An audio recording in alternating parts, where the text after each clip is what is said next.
আসসালামু আলাইকুম সম্মানিত ভিউয়ার্স। আমি মুহাইমিনুল হক আছি আপনার সাথে। বর্তমানে আমি চিন্তা করছি কি ভিডিও বানানো যেতে পারে। খুব সম্ভবত একটা কবিতা আবৃত্তি করব। বাট কবিতা আবৃত্তি করবার আগে আমার মনে হলো আমার যারা অডিয়েন্স আছে তাদের সাথে কিছু কথা শেয়ার করা দরকার।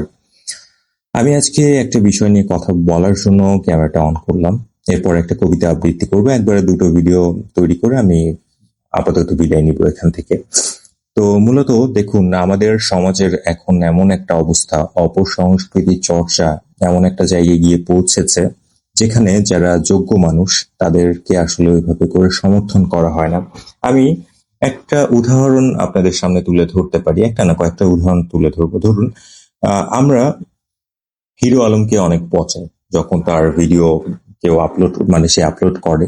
সে তো গানের 12টা বাজিয়ে ছাড়ে, অনেক গুণী জ্ঞানী শিল্পীদের গান সে রিমেক করে।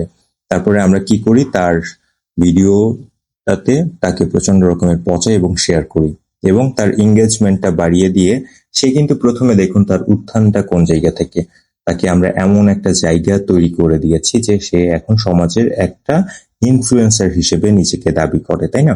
এরকম হিরো আলম শুধুমাত্র একা নয়, এবং আমি তার নামটা জাস্ট বললাম, এরকম অনেক আছে, যেমন টিকটকার অপু ভাই, প্রিন্স মামুন, তারপরে মনে করেন যে তাজু ভাই, মানে প্রত্যেকটা মানুষ আপনারা তাদেরকে সমর্থন করেন, এটাতে কোনো দোষের কিছু নেই। কিন্তু একটা জিনিস দেখুন, যে এই হিরো আলমের কথা বললাম, আপনি বাপ্পা মজুমদারের যদি পেজের ফলোয়ার দেখেন, হিরো আলমের পেজের ফলোয়ারের থেকে অনেক কম, কিন্তু সে কিন্তু বাংলাদেশের একটা লেজেন্ডারি শিল্পী। আপনি যদি চিন্তা করেন যে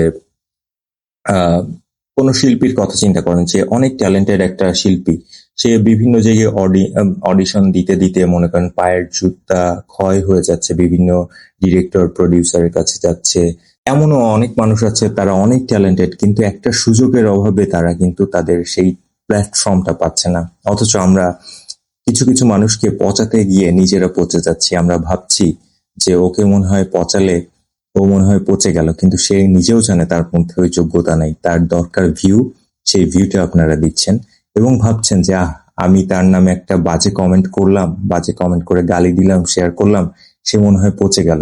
এরকম শেয়ার করতে করতে দেখুন তারা কিন্তু সমাজের এমন একটা পর্যায়ে পৌঁছে যাচ্ছে যেখান থেকে তারা সমাজটাকে লিড করছে।